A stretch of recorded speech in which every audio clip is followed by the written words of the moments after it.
കൊച്ചിയിൽ നിന്ന് അർച്ചന കൂടി നമ്മളോടൊപ്പം ചേരുകയാണ്. അർച്ചന, കൊച്ചിയിലെ സാഹചര്യം എന്താണ്? നഗരപ്രദേശത്തിനപ്പുറത്തേക്ക് ഈ കിഴക്കൻ മേഖലയിൽ, മലയോര മേഖലയിൽ മഴയുടെ സ്ഥിതി എന്താണ്?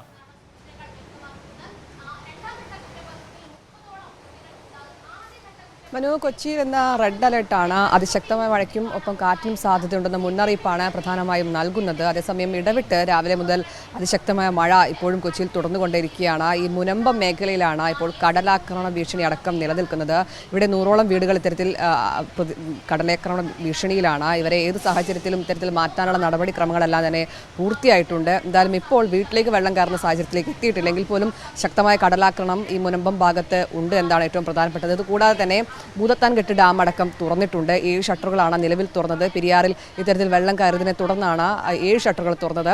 ഇത്തരത്തിൽ കൂടുതൽ വെള്ളം കയറുകയാണെങ്കിൽ ഷട്ടറുകൾ കൂടുതൽ തുറക്കേണ്ടി വരും. ജനങ്ങൾ ജാഗ്രത പാലിക്കണമെന്ന് കൃത്യമായി നിർദ്ദേശം നൽകിയിട്ടുണ്ട്. പെരിയാറിലേക്ക് കുളിക്കാനിറങ്ങുന്നവർ ശ്രദ്ധിക്കണമെന്ന് കൃത്യമായി നിർദ്ദേശമുണ്ട്. അതേസമയം ഏറ്റവും പ്രധാനമായും ഇന്നലെ ഈ മൂവാറ്റുപുഴയാറിൽ ഒരാളെ കാണാതായിട്ടുണ്ട് ഒഴുക്കിൽപ്പെട്ട്.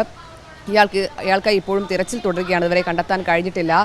വള്ളക്കടവ് സ്വദേശി ജോബിനെയാണ് കാണാതായിരിക്കുന്നത്. ഇപ്പോഴും തിരച്ചിൽ സംഘം അവിടെ തുടരുകയാണ്. അതേസമയം തന്നെ ഇപ്പോൾ ഈ ചില ഭാഗങ്ങളിൽ മരം കടപുഴകി ഒഴികെ ബാക്കി മറ്റു കെടുതികളൊന്നും എറണാകുളത്ത് റിപ്പോർട്ട് ചെയ്തിട്ടില്ല എന്നത് ആശ്വാസം നൽകുന്നതാണ്. അതേസമയം തന്നെ വരും മണിക്കൂറിൽ അതിശക്തമായ മഴയ്ക്ക് സാധ്യതയുണ്ടെന്നാണ് കാലാവസ്ഥാ നിരീക്ഷണ കേന്ദ്രം അറിയിക്കുന്നത്.